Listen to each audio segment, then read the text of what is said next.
হরে কৃষ্ণ। কোন কোন কর্মে ব্রহ্মহত্যা পাপ লাগে? নাম্বার এক হচ্ছে, যদি কোনো নারী রজস্বলা অবস্থায় থাকে, অর্থাৎ প্রথম 3 দিন, ওই সময় যদি কোনো পুরুষ তার সাথে সঙ্গম করে, তাহলে সেই পুরুষের উপরে ব্রহ্মহত্যা পাপ লাগে। তারপর হচ্ছে, যদি কোনো পবিত্র জলে সেখানে যদি কেউ মলমূত্র ত্যাগ করে বা থুতু ফেলে, যেমন গঙ্গা, যমুনা, গোদাবরী বা নদী, এই সমস্ত জায়গাতে, যে সমস্ত জায়গার জল লোকে পান করতে পারেন বা স্নান করতে পারেন, ওই সমস্ত জায়গায় যদি মলমূত্র, আবর্জনা, থুতু, এই সমস্ত পফ জিনিস ফেলেন বা নোংরা বস্ত্র আদি সেখানে ধোয়া হয়, তাহলেও ব্রহ্মহত্যা পাপ লাগে।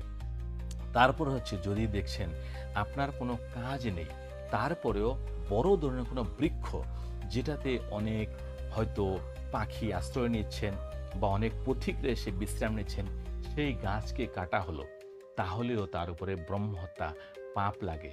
প্রথম পয়েন্টটা বলছি, যে সমস্ত রজস্বলা নারী স্ত্রী বাড়িতে থাকেন, তারা সেই 3 দিন খুবই নিয়ম মেনে চলবেন। অর্থাৎ আপনি বাইরে যাবেন না, কারোর সংস্পর্শে আসবেন না, কাউকে প্রণাম করতে যাবেন না, কারো প্রণাম নেবেন না, এবং দেব মন্দিরে তো অবশ্যই যাবেন না।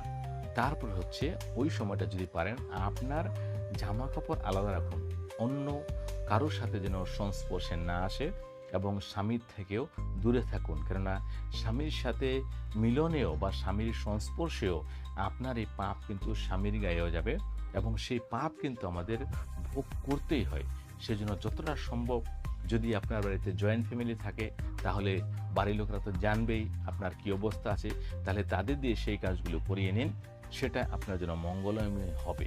হরে কৃষ্ণ, হরে কৃষ্ণ।